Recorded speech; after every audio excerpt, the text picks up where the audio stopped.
Good morning! Mga besh, kuha tayo ng tsaang gubat.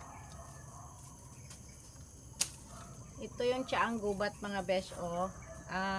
Sa unang abi, wala kami pambakal sang mga kape, Milo, whatever. So, ito yung ginagamit ng mother namin. Laga ta para meron kaming tsa or tea. So, maganda dito mga besh, kung ayaw nyo ng caffeine, this is non-caffeine, wala siyang caffeine. So, gagawin ko dito, i-air dry ko lang ito para maging dry siya. Then, yun ang gagawin nating tea. This is a medicinal plant also. Pero, usually, ginagamit ito pagka masakit ang tiyan, at saka yung mga naga-diarrhea. At maganda din ito siyang gawing parang mouthwash mga besh. Lalo na kasi mataas ito sa fluoride. So, try natin ito ngayon mga besh. Ito yung ating low cost na drink. Kasi tumutubo lang din ito dito sa aking likod bahay. At seldom na lang ito mga besh, kasi usually nasa bundok ito or kaya sa mga farm na malalayo. Ayan yung kanyang buto, oh. Kapti good pang.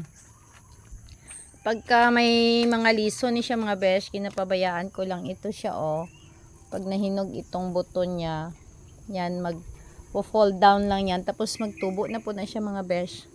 Then marami na akong friends nito na nagahingi ng binhi niya. Kasi parang ano na siya ba? Natawag sina ng tawag sa pang ng gamay na lang gud siya. So ito yung mga na air dry ko na mga besh. So ito na yung ating gagawing tsa. Ito. Pina-dry ko na ito siya. Ginahang ko lang para matuyo siya, ayan. Pwede rin ano nyo sa sun para matuyo siya. Then pakukuluan ko ito mga besh at gagawing tsaa. Ito na yung aking tsaang gubat. Tsaang gubat.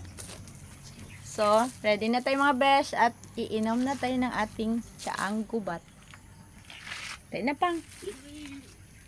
I-air dry mo. Okay, sabi ko sayang ni. Sige, sige. Paki ano daw pindot sa tunga.